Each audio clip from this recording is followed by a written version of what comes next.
The Perpetual Opportunities Funds were created to essentially complement the traditional risks within our clients' portfolios.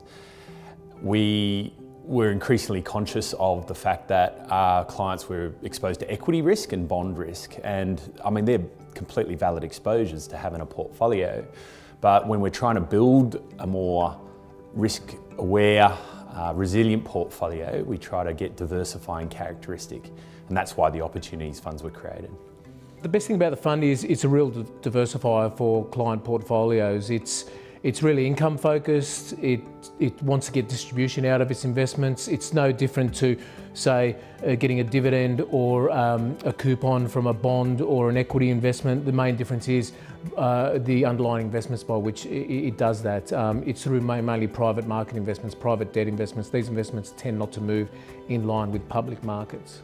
This is a great example, I guess, of why the funds have been so successful, because it was an absolutely client-centric product creation. So Perpetual Private saw a need, couldn't find anything in the market, and approached Perpetual Investments about creating these funds, which they did, and employed the proper resources and skill sets in order to create the Opportunities Funds, which are essentially alternative program vehicles for our clients. We don't actively dynamic asset allocate across our funds. We don't like to think we can make calls as to when equity markets are cheap or expensive. We have a view, but we don't necessarily shift our traditional funds in that manner. The good thing about alternatives is you can express those kind of views through alternatives.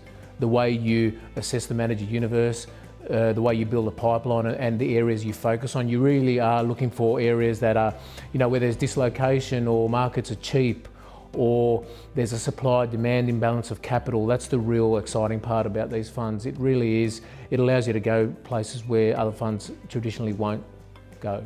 So the Growth Opportunities Fund is designed to sit in the growth part of the portfolio alongside what's traditionally equities. And that's to provide a growth-like return, but also provide diversification from equity risk. The Income Opportunities Fund is designed to sit in the defensive part of the portfolio. It's designed to complement bond or interest rate risk within that part of the portfolio, but it's also designed as another requirement to deliver that return as income. And that's specifically because a lot of the structures that we run, particularly within our charitable and philanthropic area, have a very large reliance on income. And so that fund can provide that income, but do it in a way that's more diversifying, not just by increasing the credit risk in that part of the portfolio, which is what you tend to see.